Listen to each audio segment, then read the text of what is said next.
Lab report number 3, the analytical balance.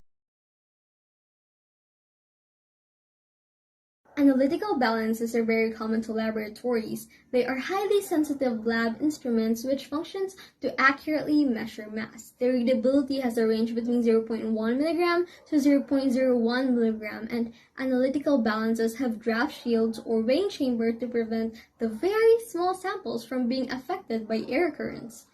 Analytical balances are meant to detect very fine increments, so the slightest vibrations or beats can affect the results.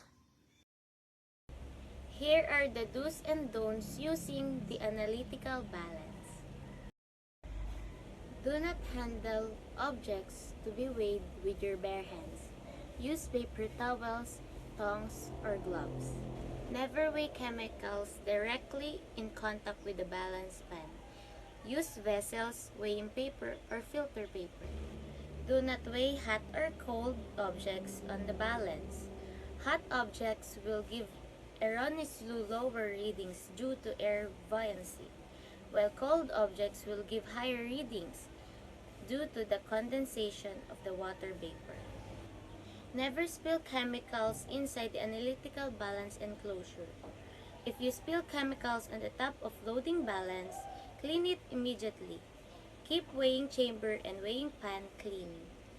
Do not overload the balance. The usual maximum capacity of analytical balance is 110 grams. Always carry the balance. Before using the balance, ensure that the pan is clean.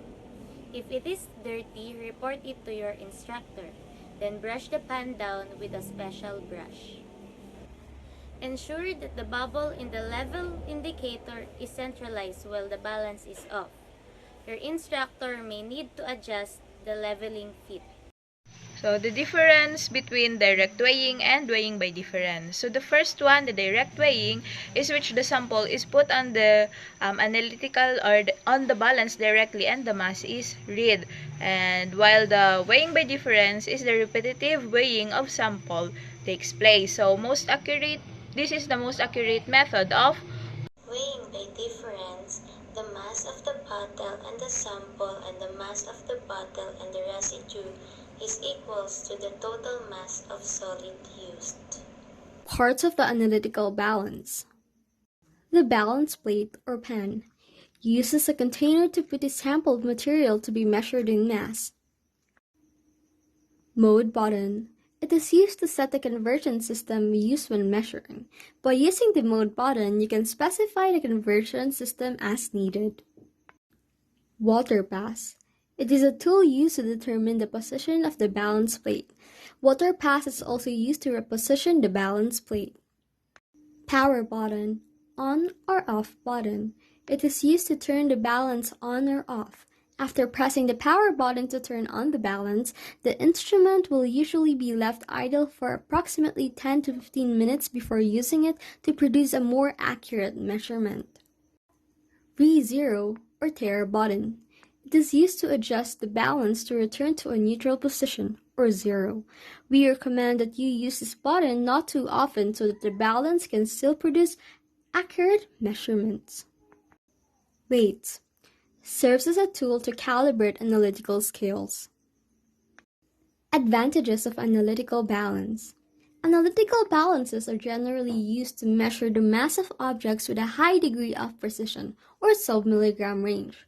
This means that this analytical balance function is able to display more detailed measurements, results up to sub-milligram units. Usually, analytical balances are used to measure the mass of materials or objects that are solid.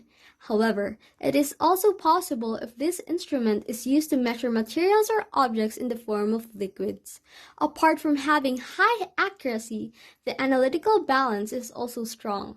Analytical balance can be used in free space without having to fear the sample is exposed to airflow. This is because the analytical balance has a special cover that protects the sample from airflow. Not only that, the analytical balance is also equipped with an internal calibration system so that the balance can be identified and adjusted easily.